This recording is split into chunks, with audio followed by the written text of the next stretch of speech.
laki! Nakakita ko po yung video doon sa social media. Ang laki ng sawa. Saan po ba yon? Wow, malalim. Sa tindi ng pag-amoy ng aso, walang bakas na makalalampas. Si Bantay kanina pang pauli-uli dito habang naglalakad kami. Itong area na to ng beach, madilim. At yung mga gusto ng mga pawikan para kung sakaling sasampa sila dyan. Ano yun? Dito, nangingitlog?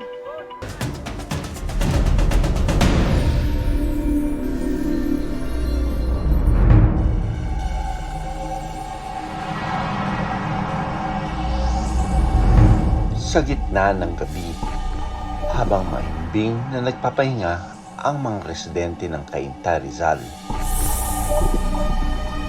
May narinig silang malakas na tunog sa bintana. Agad silang bumangon para tignan kung ano ito. Hanggang sa isang dambuhalang sawa ang bumungad sa kanila. Ayun na yung buntong! Nahirapan siya, oo. Hindi siya makalusot.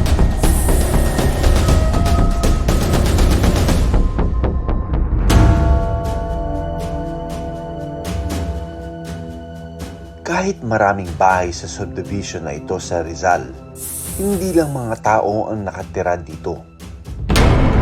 Gaya na lang ng isang patay na sawa na nakitang linalangaw sa kalsada. Sa laki ng kanyang tiyan, mukhang katatapos lang kumain ng ahas na ito. Sayang lang at patay na ito nang abutan ng mga residente. Sa isang CCTV footage naman, habang nagkwekwentuhan ang mga magkakaibigan na ito, biglang isang ahas ang pumasok sa kanilang gate. Pati ang kanilang alagang aso ay nataranta at nagtatalon. Ang laki! Nobyembre, na magulantang ang pamilya ni Joel dahil sa hindi inaasang bisita. Nahirapan siya, oo. Hindi siya makalusot. Kitang-kita sa video kung gaano kalaki at kahaba ang sawa. Ayun, nahirapan siya, Ito, tinan mo, nahirapan siya, Pilit niyang siniksik ang kanyang sarili sa butas para makatakas. Hala, ayun na, umaantar na. Hala, ayun na yung buntong. Dalian mo. Kuya, dalian mo.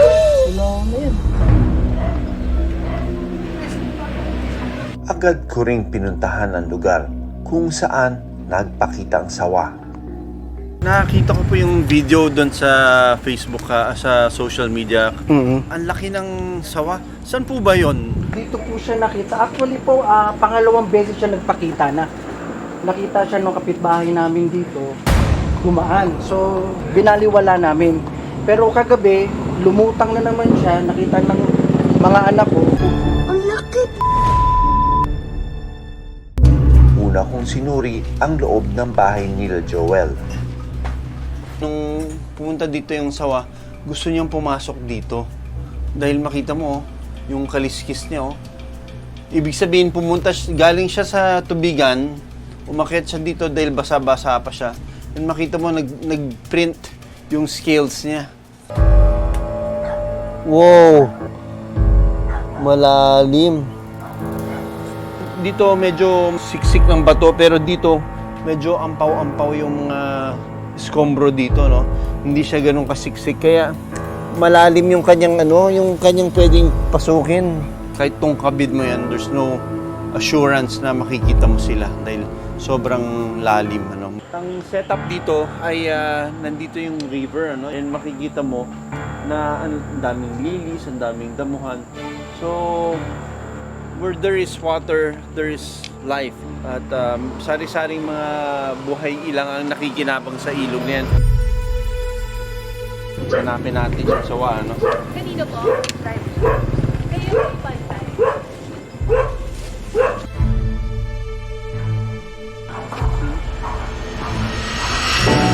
Ang mga sawa ay kayang mabuhay ng ilang buwan na walang pagkain. Pero pagkatapos nito ay may posibilidad na ulit silang lumabas ng lungga para makahanap ng pagkain.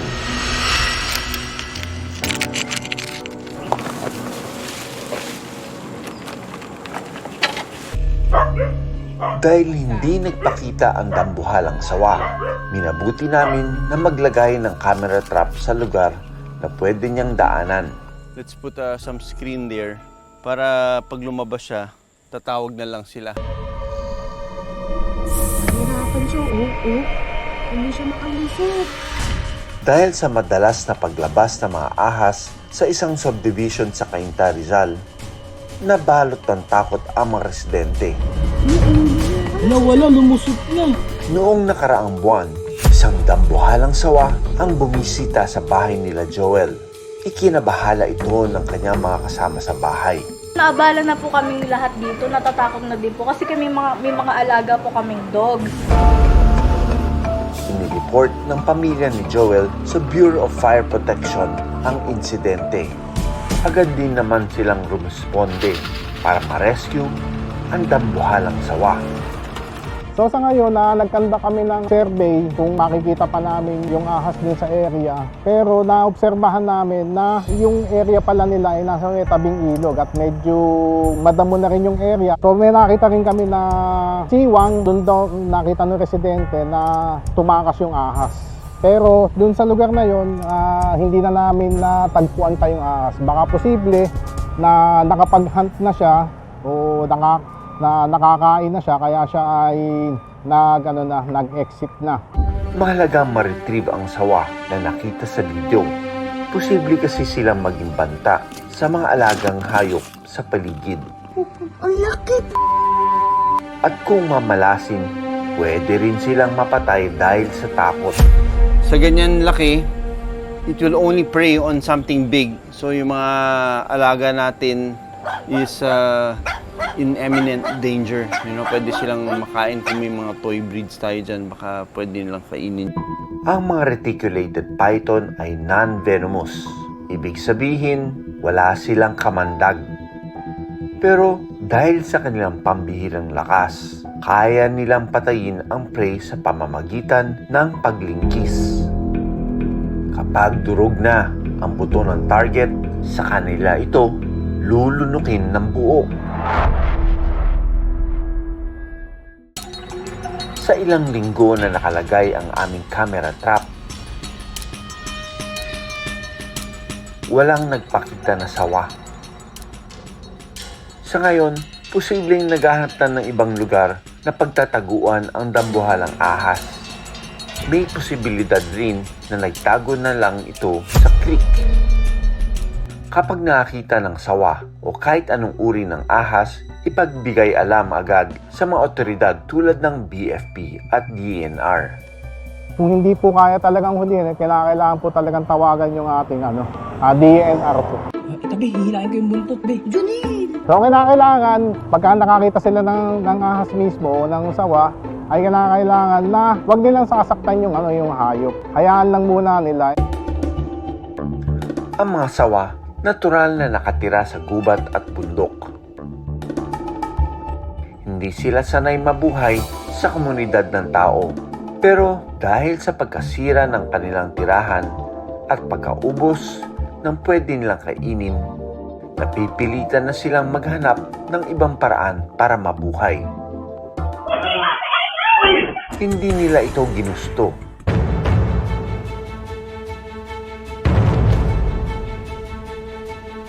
Pagkagat ng dilim, doon sila lumalabas. Sa tindi ng pangamoy ng aso, walang bakas na makalalampas. Buong magdamag, sinusuyod nila ang dalampasigan para makahanap ng itlog ng pawikan. Pero hindi para kainin at ibenta. Kung hindi para iligtas sa anumang banta. Siya si Mang Johnny at alaga niyang si Bantay. Sila ang taga-protekta ng mga pawikan.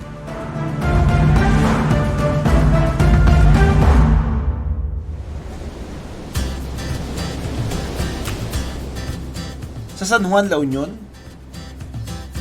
naghahanda na ang mag-among si Mang Johnny at Bantay. Wala na yung baho.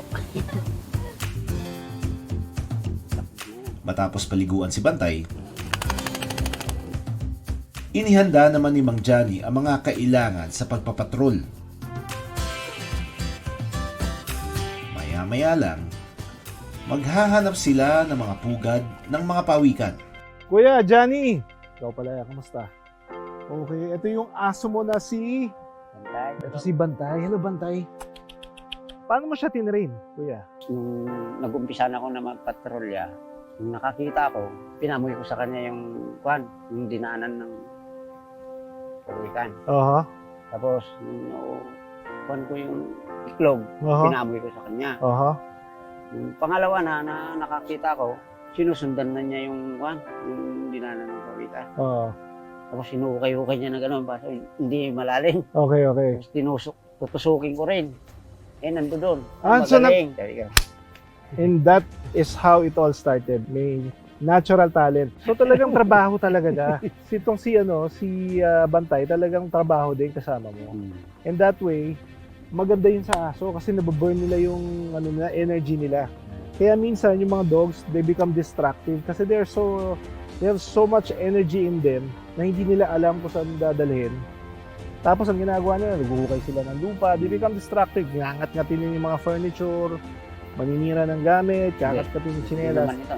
Hindi, alam mo kung bakit. Kasi binaburn mo yung energy niya. Sabi mo, lakad kayo araw-araw dito. So pagdating niya sa bahay, pahinga na. 11 years nang nagpapatrol para maghanap ng itlog ng pawikan si Mang Johnny. Mula raw noon, palagi na siyang may kasamang aso. Kasi wala akong kasama na naglalakad kasi madilim. Nag-alaga ako ng aso. Kapag nagpapahinga ako, nandiyan sa likod ko yung aso kasi alam ko kung pag kumahol, alam ko na may tao. Kung sa dagat naman kumahol, pawikan yun. Dito niya nakita ang potensyal ng mga aso sa paghahanap ng itlog ng pawikan. Pero kinailangan niya pa ring sanayin ang mga ito na hindi saktan ang mga pawikan at hindi kainin ang mga itlog. Ba't yung aso mo ang galing, sabi niya na. Kasi nakakita yung kasama ko dyan, pinapaiklog niya, inaamoy-amoy nito. Marunong ah, sabi niya. Talaga ganyan ang train ko yung aso ko. Sabi. Yung babasag, pinapaamoy ko sa kanya. Kaya doon siya na alam niya yung lansa. Sa lahat ng mga asong nakasama ni Mang Johnny sa pagbabantay ng pawikan, bukod tangi raw si Bantay. Hindi niya ako iniiwanan, yung sumusunod lagi. Lahat na pinupuntahan ko, sinusundan ko. Walang asawa at anak si Mang Johnny, kaya si Bantay at iba pa niyang aso ang nagsisilbi niyang pamilya. Ang araw-araw na pagpapatrol ni Mang Johnny at Bantay, malaki raw ang tulong sa misyon ng Kurma, isang non-government organization sa La Union na nangangalaga sa mga pawikan.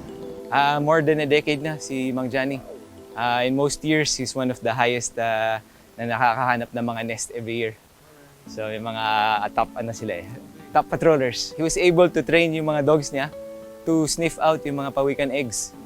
Dito sa atin sa San Juan, since it's a surf area, madalas na-erase yung tracks ng pawikan. So there's no way for us to actually locate yung mga nest. Pero because yung mga dogs, napakagaling ng sense of scent nila, kahit wala ng tracks, nahahanap pa rin nila. Pero hindi lang pala mga aso ang dating kalaban ng mga pawikan. Pero nung bata ko, alam ko na nag-ano ng itlog ng lolo ko na. Nangunguha ng itlog. Wala kaming kamanguhan pala na. In Kurma kasi we train everybody. So lahat ng fisher folk, yung idea is lahat may knowledge. So dapat dati siya mangingisda. Many of them, mga former poachers yan eh. Yes. Na ngayon, transformed na sila na yung mga proud pawikan patrollers.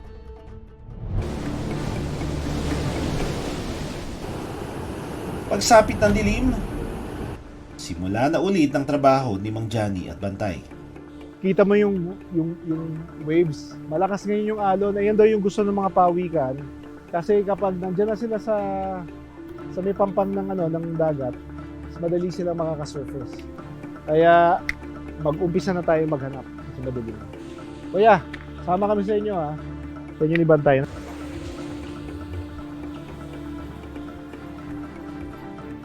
30 kilometro ang nilalakad ni Mang Johnny at Bantay gabi-gabi. Mula alas 6 ng gabi, inaabot sila ng alas 4 ng umaga.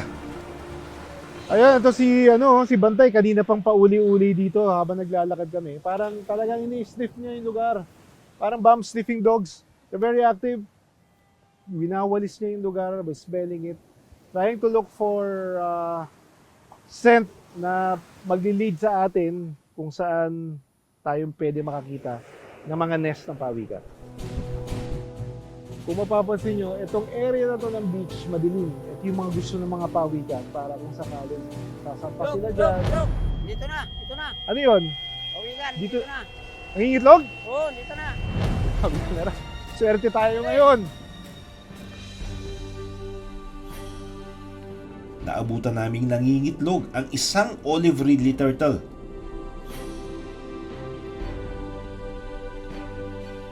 Ang kanilang uri, vulnerable na, ibig sabihin, may banta na sila sa pagkaubos. Kaya napakahalaga na makita silang nagpaparami. Habang nangingitlog, red light ang ginagamit na ilaw dahil hindi nila ito nakikita. Sa oras kasi na maistorbo ang pawikan, maaaring hindi matuloy ang pangingitlog nito at bumalik na lang sa dagat.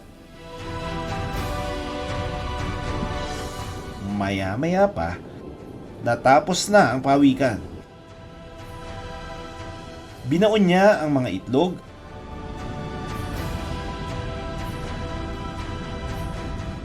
at saka bumalik sa dagat.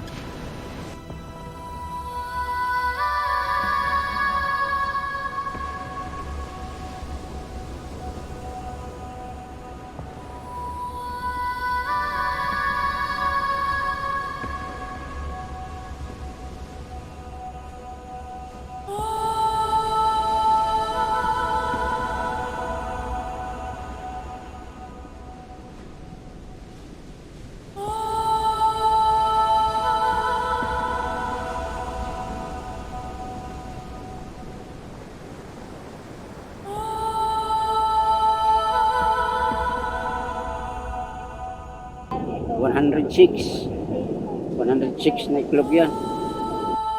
Matapos makolekta lahat ng itlog, dadalhin ito ni Mang Johnny at Bantay sa kurma. Ilalagay ang mga ito sa hatchery at hihintaying mapisa.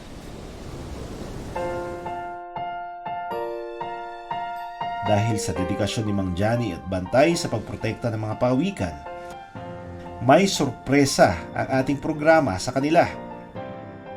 Kuya, dahil alam namin yung sakripisyo na ginagawa mo para sa mga pawikan natin dito sa La Union at kasama mo yung mga aso mo, may regalo kaming ibibigay sa'yo galing sa Born to be Wild. Ayan, tingnan mo, oh. Grabe naman yun. So, love na love ka talaga ni Bantay, no? So, para mas mapahaba pa yung buhay niya at saka mas madami pa siyang matulungan para mapadami natin yung mga pawikan sa dagat, no? Bantay, thank you very much. Maraming salamat po. Okay. Sir, yung Christmas mo sa amin. Merry Christmas sa inyong dalawa. Binigyan ko rin ng health assessment si Bantay. So if you look at these dogs, they're very active. Kita mo yung pangangatawan nila, hindi sila mataba, hindi obese. They're very, yung athletic, yung built. Bilang aktibong aso, mahalaga na laging malusog si Bantay. Kailangan niya ng bitamina para hindi basta magkasakit.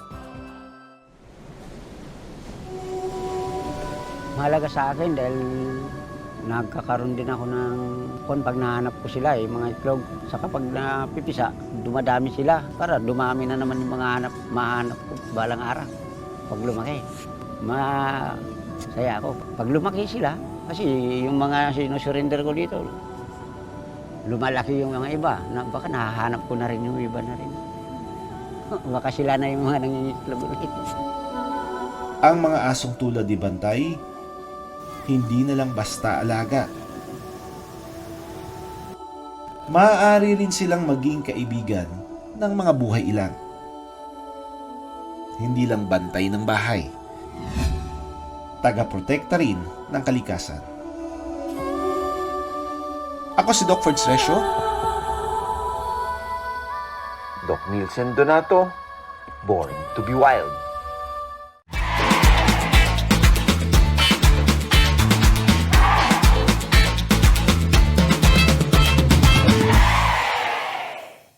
Maraming salamat sa panonood ng Born to be Wild. Para sa iba pang kwento tungkol sa ating kalikasan, mag-subscribe na sa GMA Public Affairs YouTube channel.